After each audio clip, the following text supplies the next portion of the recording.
The gravestones of more than 50,000 people buried at Necropolis Cemetery are literally everywhere.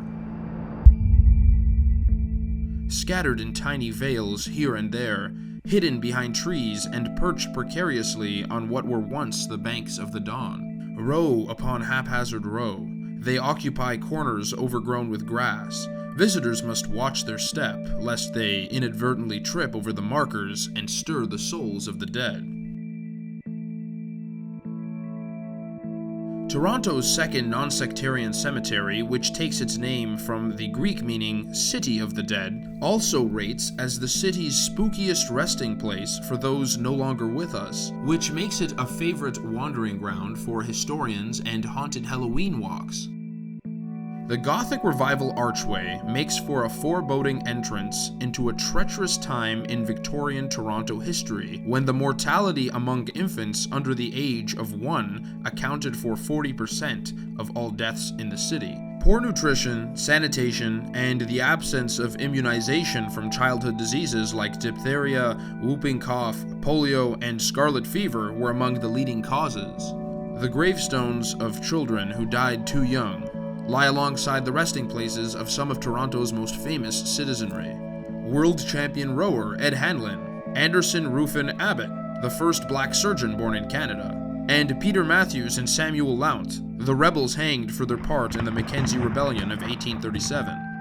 More recent additions include the headstone of former NDP leader Jack Layton and a sculpture of Depression-era Cabbagetown by Canadian artist Juliette Jansko. When it was opened in 1850, 984 of Toronto's earliest settlers were moved from Potter's Field at Bay and Bloor to Necropolis. At the time, the 15-acre site was on the outskirts of a growing city. The first person buried there was Andrew Porteus. The cemetery's registry says that his body was stored in the Dead House until it was buried on May 22, 1850 in Section R, Lot 20. Only the base is what's left of his gravestone at a spot overlooking the Bayview extension. Erosion has claimed the rest on what used to be the bank of Castle Frankbrook. The chapel at the entrance to the cemetery was erected in 1872 and designed by Henry Langley, an architect known for his Gothic Revival churches, among them St. Stephen in the Fields and St. Michael's Cathedral. He was interred at Necropolis in 1907. In 1888, the Riverdale Zoo was built immediately to the south.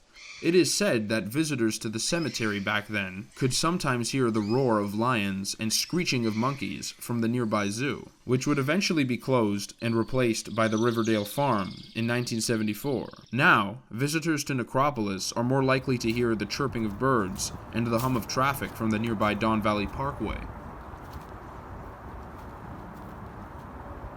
Toronto Necropolis offers lovely scenic views and a quiet respite from the busy city. If you have time for a relaxing stroll, take a walk through Necropolis and enjoy some of the breathtaking views, or pay your respects to some notable Canadians.